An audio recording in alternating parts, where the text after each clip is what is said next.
Nuevo bloque aquí en Pasos Perdidos y, bueno, rareza de viernes. Tenemos la posibilidad de hablar con un diputado de la Nación, sobre todo de la provincia de Chubut. ¿Cómo anda, José Glinsky? Bienvenido. ¿Qué tal? Buenas tardes. Me gustó lo de rareza de viernes. No debe ser muy habitual que haya No, diputados en vivo y en en directo. la Cámara, y menos si somos del interior. No, cuerpo presente es realmente una Hasta rareza. mañana. Mañana voy para Chubut. Bueno, muy bien. Diputado de Unión por la Patria, para situarlo también en qué bloque se ubica. ¿Cómo vas viendo el debate? ¿Cómo ves también, bueno, la incorporación del nuevo jefe de gabinete? ¿Cómo se resolvió? Le preguntaba ayer a un colega de tu bancada si había incidido en algo, pensás vos, la estrategia del Congreso, de la interpelación o de la moción de censura para que, bueno, decante esta situación de la jefatura de gabinete. Bueno, a ver, uno no. Es difícil asignarle a eso, digamos, un grado particular en la definición. Me parece que desde la foto de Adorni con la esposa en la tumba del rabino en Nueva York hasta acá, todos los hechos iban a decantar, iban en un solo sentido. Era una especie de tobogán interminable por el cual transitaba el destino de Adorni. Y después de un tiempo empezaron las especulaciones de a quién le convenía, ¿no? Si le convenía al gobierno sostenerlo, si en realidad le convenía a la oposición que siga Adorni en el cargo. Bueno, es parte del folclore de la política. Nosotros teníamos la obligación, como opositores, de hacer los planteos que corresponden. Digamos, la moción de censura, por más de que alguno tenga críticas respecto de que en realidad nos podría haber convenido que Adorni se quede porque eso debilitaba al gobierno, me parece que hay grado de responsabilidad institucional y nosotros hicimos lo que teníamos que hacer, que era tratar de juntar la mayor cantidad de voluntades del arco opositor para establecer un criterio respecto de qué hacer con Adorni. Podría decir al mismo tiempo que sobre todo el PRO y algunos radicales son los que más aprovecharon esta situación, porque finalmente el desembarco de Santilli consolida una idea que para nosotros estaba muy clara, y creo que para Macri también, que el gobierno de Milei era de fácil infiltración y que finalmente los que podían infiltrar ese gobierno eran justamente quienes representaban hasta hace no tanto tiempo al PRO en la República Argentina. La inmensa mayoría de los ministros es del PRO y ahora se suma el jefe de gabinete, lo cual, a mi juicio, transparenta un escenario en el cual ese bloque, tanto en diputados como en senadores del PRO, no tiene ningún margen para decirse opositor ni para marcar diferencias. Cuando uno ve que hay diferencias entre Ritondo y el presidente o alguno de sus integrantes del gobierno, es más una discusión interna que una discusión entre oficialismo y oposición. ¿Qué opina sobre la reforma electoral y sobre esa versión? Porque ningún funcionario lo dijo. Lo aclaro porque son versiones oficiosas que hay del tema de poder, digamos, hacer una especie de poder unir colectoras, o no lo quieren llamar colectoras, bueno, digamos colectoras. Combinaciones con los gobernadores de distinto tipo. La pregunta es si el diseño es una Y, es decir, si un gobernador puede ir con 2 candidatos a presidente, o si 2 candidatos a gobernador pueden ir con un presidente. Yo veo más un diseño de X. Me parece que es parte de la negociación que tiene el gobierno con los gobernadores que no son estrictamente de su espacio político, o sea, todos, los que no hay ninguno. Principalmente los que pertenecen a ese espacio de Provincias Unidas que fueron separados en la elección legislativa. Y yo lo veo como un signo de debilidad del gobierno.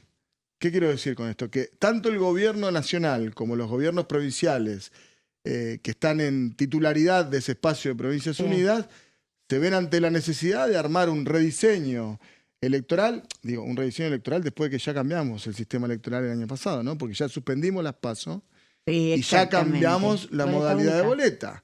Entonces ahora viene una modificación de la boleta para que vuelva una suerte de boleta partidaria donde vos podés elegir la reforma trae una novedad, que es una modificación de la boleta, única en papel, que permitiría en la misma boleta elegir categoría presidente y gobernador. Pero eso sería difícil de concretar si no tiene el mismo sistema electoral todas las provincias. Digamos, hay provincias que tienen otro sistema electoral, que tienen la sábana, que tienen la boleta electrónica, partidaria. La boleta partidaria. Bueno, ¿cómo se compatibiliza eso? En el marco de una negociación electoral entre el gobierno nacional y las provincias, que sea de mutua conveniencia. Bueno, me da la sensación de que va hacia ese sistema. Es decir, No Pero- aprendimos reciente, hicimos una sola práctica con la boleta única No, y ya insisto, no No, me pero parece que es además una está de muestra de- varias listas de candidatos a diputados, que eso es lo único, porque Senado no se puede hacer, eso, porque Senado está establecido en la Constitución cómo se hace, no hay Sí, son manera de 2 y hacerlo. 1, los dos Sí, primeros y el entonces ahí segundo. no lo pueden hacer, ya saben que no lo proporcional. pueden hacer, ya lo han dicho, no lo pueden hacer. Ellos lo quieren hacer para los diputados, pero va a parecer como una lista sábana eso. Es evidente que el gobierno está especulando con la normativa electoral y si lo hace es porque cree que las condiciones actuales para ir a votar no le son favorables. Si el gobierno creyera que no le importa, digamos, si vos estás Sí, sí. fuerte, no Sí, te sí. interesa. Si estás fuerte, ¿qué te importa? Si votás con palitos, si votás con boleta, si con señales de humo, vos estás fuerte y la gente... Ahora, dos cosas quiero decir. Primero, que me da la sensación de que la Argentina, los argentinos y las argentinas no somos fáciles de engañar. Es decir, esto que la gente no corta boleta, yo la experiencia que tengo por lo menos en la provincia del Chubut, Sí. con la boleta tradicional han cortado boleta en todas las categorías, históricamente, y ha pasado que el gobernador es de un color político y el parlamento es de otro color político en una elección simultánea de boleta partidaria. Sí, se ha Le dicen visto un sábana, montón. pero es partidaria. Si te confunden mucho porque empiezan los cambios sobre la boleta, sobre el sistema electoral, probablemente eso genere algunas confusiones, pero al mismo tiempo debo decir, somos una sociedad muy instruida en términos electorales Puedes y decir cívicos. que la gente vota lo que quiere realmente votar, Sí. que muy pocos votan así Sí. como falopa, como lo que sea. Sí, que no se puede manipular la voluntad de la sociedad. Eso es, voy a decir algo que es un poco gorila, porque es subestimar a la gente. Y me da la sensación, y vuelvo, es un signo de debilidad. Tratar de buscar modificaciones, ventaja a último momento sobre el sistema electoral demuestra que el gobierno nacional y muchos de los gobernadores provinciales están en una situación incómoda a más de un año de la elección del 2027. Te quiero preguntar por un tema que va a estar también en esa negociación. Analizábamos con Silvia que seguramente el presupuesto, el tema de la reforma electoral, como hay posibilidad de negociación de votos ahí, y Zona Frías entraba como en ese tridente de temas que por ahí el gobierno negociaba por otro lado para incidir en la transformación o los votos en el Congreso. ¿Cómo ves lo de las zonas frías? Porque vos sos de Chubut, Sí. ha habido mucha viralización en estas horas de personas a donde les quieren sacar. Chubut no sería una de las zonas afectadas, pero sí tiene una afectación en la tarifa, ¿no? Eso lo habíamos visto. Mira, nosotros, me parece que no es estrictamente un tema tarifario, sino es un tema más de concepción sobre cuál es la matriz energética de desarrollo de la Argentina. A ver. Primero porque nosotros estamos pensando como cosas distintas el gas y la electricidad. Y la Sí. realidad No. es que la gente se tiene que calefaccionar y tiene que cocinar esencialmente, tiene que tener una ducha caliente. Y eso puede ser con diversos dispositivos. Lo que es una cosa increíble es que esta Argentina, a la que le sobra energía, no es que le podría sobrar. Yo vengo Ya. de una provincia que produce más energía que la que puede insertar al Sí. sistema de transporte. No solamente el interconectado, sino incluso en las localidades donde se produce esa energía. Es decir, Chubut tira energía Derrocha todos los energía. días. Derrocha energía. todos los digamos. días. Y sin embargo hay gente que no le alcanza para pagar su tarifa de luz y su tarifa de gas. Entonces, y con un agravante, que es que con las medidas que Sí. impulsó el gobierno, el RIGI y ahora el Super RIGI, trasladamos el subsidio a la gente para subsidiar a las multinacionales. Es decir, el RIGI, yo no estoy en contra del RIGI como concepto general. A mí me parece bien que un país salga a buscar inversiones para desarrollarse. Pero una cosa es que salga a buscar inversiones para desarrollarse y otra cosa es para saquear los recursos naturales que tiene este país sin ningún tipo de consecuencia positiva sobre la calidad de vida de la gente. Entonces vos me hablás de zona fría, yo lo que veo que en la zona fría, que es una medida que busca avanzar y profundizar esta línea de subsidio a las grandes empresas. No es solamente la promoción de inversiones, porque si no, no se entiende por qué hay RIGI para la extracción petrolera y gasífera. Si es un negocio multimillonario, Sí. Y ya existe además. que venía de antes Es y es un histórico. negocio en todos los lugares del mundo. No necesitamos atraer nadie a que venga a invertir lo que se dice en la técnica en el upstream, es decir, en la extracción de hidrocarburos. Y entonces le estamos sacando plata del bolsillo a la gente, porque que eliminar subsidios es sacarle plata que va destinada a proteínas a pagar la tarifa de la luz o del gas. Y es lo mismo si es la luz, el gas o el agua. En la Argentina, comer, calefaccionarse Y bueno, y todas las actividades que demandan energía en un hogar deberían ser de una bajísima incidencia sobre el salario. No me importa lo que vale en el mundo la energía si yo soy productor. Entonces, el RIGI, el Export Parity que viene de la ley bases, Sí. en el capítulo de hidrocarburos, que dice que el valor... Mirá lo que pasó, pero un ejemplo nada A ver. más. Subió la nafta de enero ahora, ¿no? Sí, Sí.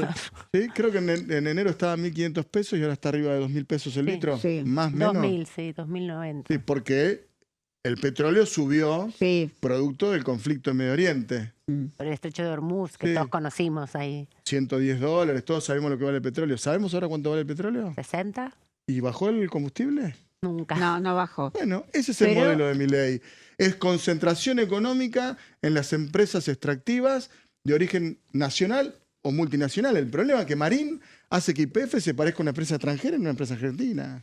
Esa es la realidad. Pero además lo que decían algunos senadores, por lo menos que no están de acuerdo con la ley, me decían, pero además lo que se va a calcular para el subsidio no es digamos, la factura total, sino es del consumo. Entonces la tarifa va a salir mucho más cara. Puede ser, digamos, yo vi análisis técnicos de mucho tipo y incluso hubo algunas ideas donde algunas provincias no se iban a ver afectadas y finalmente también se ven afectadas. Uno puede ir al detalle, pero para mí es un problema de trazo grueso, es un problema de modelo de país. De concepción. Sí, por supuesto, porque esa idea que no podés regalar la energía, yo estoy de acuerdo. Bueno, podés hacer inviable un sector y hemos nosotros en el gobierno cometido algunos errores o no hemos podido resolver algunos temas que ofrecimos la solución, porque fue Vaca Muerta, porque fue el gasoducto, Sí. que es lo que hoy permite estar Claro. en una situación mucho más ventajosa en relación a nuestra propia producción de energía. Ahí hay 1000 situaciones. En Comodoro Rivadavia se acaba de retirar YPF de Chubut. Ujú. Se acaba de retirar. Este año O sea, no explota más esos pozos. no está más YPF en la provincia del Chubut. Unas cuantas áreas se las vendió otra empresa, PECOM, y una fue revertida por la provincia. Sí. YPF pagó 25 millones de dólares por Restingalí y 25 millones de dólares por el resto de las áreas que dejaba para, de alguna manera, que la provincia no pueda reclamar por los pasivos ambientales, sociales, que generó la retirada de YPF después de 118 años de extracción petrolera. Nuestra estimación es que de piso 10 veces más el costo que tiene la remediación, sin contar las consecuencias que tuvo sobre la ciudad. No entendí bien. Entonces, YPF no explota más en No. Chubut, en No. Comodoro Rivadavia. Pararon la explotación. ¿Qué pasa con esos pozos entonces? No. ¿Qué hicieron? Se los vendieron A a otra empresas empresa. para que sigan explotándolos. Sí. Bien. Hay otros que están ya en una etapa casi de finalización, Que no tienen más que no petróleo. tenían clientes, no los iba a comprar nadie y los revirtió la provincia. O sea, los adquirió la provincia, los Exactamente. estatizó, básicamente. Bueno, sí, es el Una término forma. técnico de reversión El de tema es área. lo que Y qué va a entonces pasar ahora- con eso. No, el tema es que la etapa de remediación de los pozos es una etapa más de del proceso productivo. Es como si vos vas a cocinar y no limpias la cocina. Y al segundo día vas a tener una acumulación de platos y ollas y al tercer día no vas a poder cocinar. Nos dejaron la Entiendo. cocina sucia y no contemplaron la remediación ambiental que tiene muchas consecuencias respecto de nuestro propio futuro.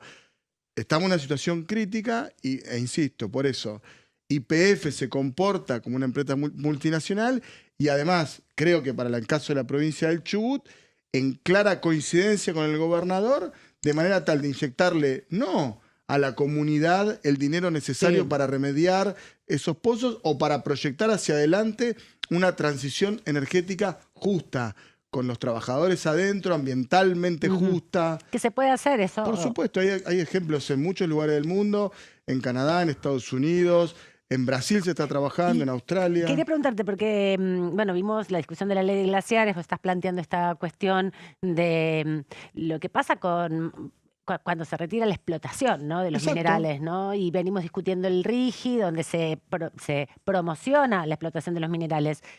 Argentina tiene un código minero muy viejo, acá Total. hace algunos años se planteaba, bueno, ¿qué pasa con las minas no activas? ¿Cuándo va a discutirse eso en el Congreso? Nosotros presentamos un proyecto de ley hace un mes y pico que es sobre pasivos ambientales hidrocarburíferos y transición justa. Por supuesto que es como todo proyecto de ley, es una iniciativa para Sí. debatirse, para modificarse, pero no puede ser que la rentabilidad de las cuencas maduras del petróleo convencional, que es la que permite desarrollar el no convencional de Vaca Muerta, Ujú. queda absolutamente excluida hacia adelante de un proyecto de futuro. Son más los puestos de trabajo que perdió la industria petrolera en los convencionales que los que generó Vaca Muerta en el no convencional. Ahí está, claro. La cuenta da negativo. ¿Te da positivo en dónde? Bueno, en la balanza comercial energética. Producimos más energía, exportamos más petróleo y gas, con lo cual entran más divisas a la Argentina. ¿Qué tipo de consecuencias eso tiene sobre la sociedad? Negativa. Absolutamente negativa.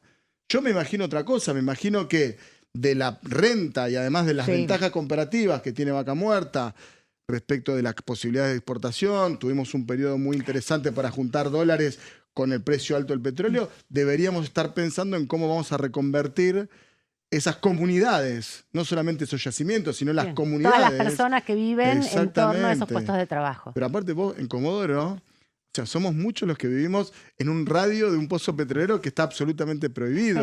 Convivimos con las piletas de petróleo, convivimos con las urgencias de gas del mar. Hay pozos offshore en el mar, frente a un barrio, kilómetro 5, un yacimiento que se llama Restingalí, que uno ve los vestigios de la explotación offshore de 1932, y según la propia auditoría de YPF, se puede ver a simple vista el burbujeo de gas de los pozos que están en el océano. Entonces, hay escuelas que se vaciaron, que se construyeron sobre pozos mal cerrados, escuelas públicas que fueron abandonadas porque se hicieron sobre pozos mal cerrados. Digo, ¿esa es la Argentina del RIGI? ¿Qué sentido tiene que nosotros abramos nuestra economía y promovamos inversiones si no estamos pensando realmente en el futuro? Ya sabemos cómo atraer inversiones y nuestros recursos naturales son valiosos para el mundo y para nosotros. Y los tenemos que desarrollar y explotar. Pero no lo vamos a hacer, o por lo menos no habrá licencia social para seguir explotando recursos naturales hasta tanto no remediemos aquel daño que le hicimos, no solamente, insisto, a nuestro ambiente, sino a nuestras comunidades, a nuestro trabajo, a nuestra gente. Hablabas de licencia social. ¿Cómo viste la participación pública en las audiencias por el tema de la ley de glaciares, que fue como nuestra última experiencia en esa? Muy buena, muy buena. Me parece que hay efectos que no controlamos, pero yo creo que la movida fue muy interesante porque demostramos, no desde el Congreso, demostramos como sociedad que hay determinados temas que nos interesan y nos importan. Y si a veces la relación de fuerza, por diversos motivos, no son suficientes para establecer nuestros criterios de cómo deberían explotarse los recursos naturales, me parece que el antecedente fue muy importante y que además el poder, cuando uno llega al poder por el voto popular, no es eterno. Con lo cual, gran parte de lo que ocurrió alrededor de las audiencias públicas, por supuesto manipuladas, tergiversadas, minimizadas por el Poder Ejecutivo, dejan un saldo organizativo que tiene que ser muy potente hacia el futuro. Estamos en una situación crítica. ¿Por qué? Bueno, el mundo está mirando las cosas de una manera distinta a la que estábamos acostumbrados. Pero yo no pierdo la esperanza de que la Argentina se desarrolle no por el valor de sus dirigentes, sino por el valor de su gente, de su sociedad. ¿Cómo, vos que sos de Chubut, cómo estás viendo el panorama electoral, al gobernador? ¿Cómo estás viendo? ¿Qué está pasando en Chubut? Bueno, a mí me da la sensación de que el gobernador Torres está desesperado por cerrar un acuerdo con La Libertad Avanza, que debe ser de los argentinos más contentos porque Santilli sea jefe de gabinete, porque le abre una oportunidad que no tenía tan abierta. Le fue muy mal a Torres en la elección anterior. Él fue la cara de la elección, no es que había candidatos a diputados, él estaba en el medio de los afiches, fue el protagonista, se puso la campaña al hombro y así todo apenas alcanzó el 20% de los votos. Y no entró Ana Clara Romero. Exacto, yo creo que la etapa que viene ahora es una etapa donde Torres ya empezó la campaña electoral, especula permanentemente con la fecha de las elecciones y con la negociación abierta con La Libertad Avanza. Se terminó esa idea de que Torres podía tener algo de peronista, me parece que mostró la hilacha, siempre fue un hombre de Macri, siempre fue un hombre ligado a esa estructura del PRO, mesa chica, y hoy como el gobierno nacional está, no sé si se está abrazando o si lo están abrazando, tipo abrazo de oso, me parece que el PRO y La Libertad Avanza van confluyendo, lo amarillo se transforma en violeta, y me da la sensación de que el peronismo que venía en Chubut algo atomizado, algo golpeado, tiene una historia de división el peronismo desde del 2007. La última elección que el peronismo había ido junto hasta el 2023 fue en el 2007, cuando Das Neves se pelea con Kirchner. Hoy estamos juntos Y hay algo de esta agenda de producción y ambiente, de pensar en el futuro, de las posibilidades correctas de avanzar hacia una transición energética que contemple la posibilidad de explotación de recursos naturales, pero con una fuerte proyección y perspectiva de desarrollo. Sí. Esa es la agenda que está organizando el peronismo. O sea que no están tan atravesados por la interna que hay a nivel nacional. No. Y yo creo que esa interna a nivel nacional Bueno, provincia de Buenos Aires por lo menos. Exacto, peca del centralismo argentino, donde, bueno, eso se expresa acá. Ya tenemos, por supuesto que hay afinidades y demás, pero hay una conciencia además de querer representar, ¿no? No estamos con más ganas de tratar de organizarnos con la sociedad que organizarnos entre nosotros, y eso es muy valioso. Y para eso mí. tiene que ver con cambios generacionales, cambios de figuras, de representantes Puede de los ser. espacios políticos. Hay un componente de eso, Creo que hay emergentes políticos que somos compañeros y compañeras que nos venimos viendo hace mucho tiempo, pero que no nos había tocado liderar ni espacios, ni opinión pública. Creo que somos bien valorados aquí en la Cámara de Diputados. Sí. Los dos peronistas que estamos en diputados somos gente de una generación nueva en relación a la dirigencia tradicional. Y desde nuestro bloque, creo que tanto Juan Pablo Luque como en mi caso, nos sentimos muy bien ponderados por el sistema político del peronismo, así que tenemos buena perspectiva. Creo que podemos ganar la elección de Chubut en el 2027. Bueno, qué bien eso, qué expectativa. No, altísima, creo que bien. Sí, porque aparte... Bueno, es como el rol de los políticos también, ¿no? De los dirigentes tienen que tener ser optimistas. Expectativas y ser optimistas. No, sí, y ahí pero el radicalismo ha perdido mucho también. Bueno, está medio difuso, ¿no? Con el radicalismo tiene el vicegobernador. Sí, a Gustavo Mena, que también fue diputado nacional. Sí, lo conocimos él estaba con todo el tema del hidrógeno verde, a full con esos temas. Bueno, de hecho yo tomé mucho de un proyecto de él de pasivos ambientales y lo reconvertimos a hidrocarburíferos. Trabajó mucho con eso. Sí, y nosotros también seguimos con esa agenda de hidrógeno.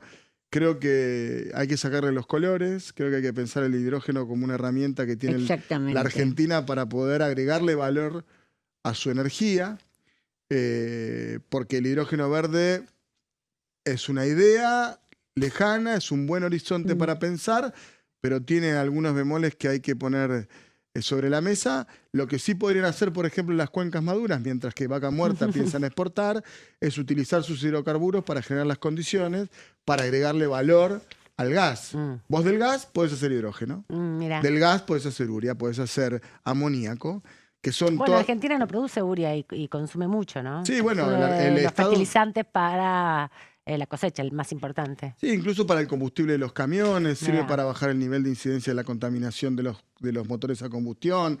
La Argentina tenía un proyecto muy, muy ambicioso a través de YPF, pero que discontinuó en el gobierno de Milei, que era Profértil. Sí. Y ahora habría una iniciativa que podría entrar en el RIGI, que es una planta privada de urea en Bahía Blanca, pero a mi juicio, en Chubut, en Santa Cruz, en Tierra del Fuego, en Mendoza, en Salta, en Jujuy, que son las provincias hidrocarburíferas de cuencas maduras, que dejan de ser atractivas para los negocios de las grandes compañías, pero podrían ser un muy buen negocio para otra escala empresarial, por eso sigue siendo negocio, no tienen los niveles de renta, también podrían ser los lugares donde nosotros experimentemos respecto a algunas cosas, entre ellas la generación de fertilizantes y también como el caso de Ichico, que es una empresa de una petrolera, de CAPSA, que tiene una planta experimental de hidrógeno verde desde el año 2011, producto, y ya termino, sé que me están mirando con ganas de que cerremos, pero lo quiero decir porque es importante. Hay una empresa que después de un derrame petrolero en la costa de Comodoro, su forma de remediación fue armar una planta de hidrógeno verde. Ese tipo de ejemplos que creo que podría reproducirse, hay que reproducirse en otros ámbitos, en otros lugares. Bueno, José Glinsky, te vamos a invitar otra vez para que vengas cuando estés un viernes por acá. Mucho, yo aparte. Bueno, no hay problema, a nosotros nos gusta conversar con los diputados. La verdad que es muy interesante todo lo que se puede hacer con el hidrógeno verde. Nos gustaría volver a poder charlar de ese tema acá. Así que muchas gracias, José. Muchas gracias, Silvia. Nos vemos pronto. La semana que viene es feriado, así que el viernes no hay programa, no nos encontramos con Silvia, pero con ustedes nos encontramos después de la pausa y volvemos.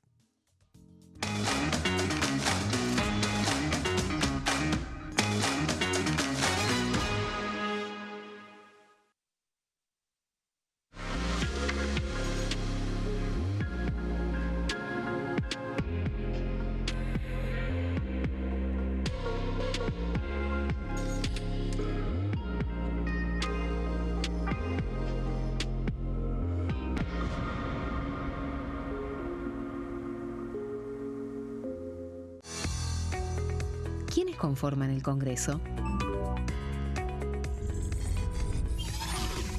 El Congreso de la Nación está conformado por la Cámara de Diputados y la Cámara de Senadores. La Cámara de Diputados representa al pueblo de la nación argentina. Esto significa que las provincias más grandes y con mayor cantidad de habitantes tienen muchos más diputados que las provincias más pequeñas. La manera de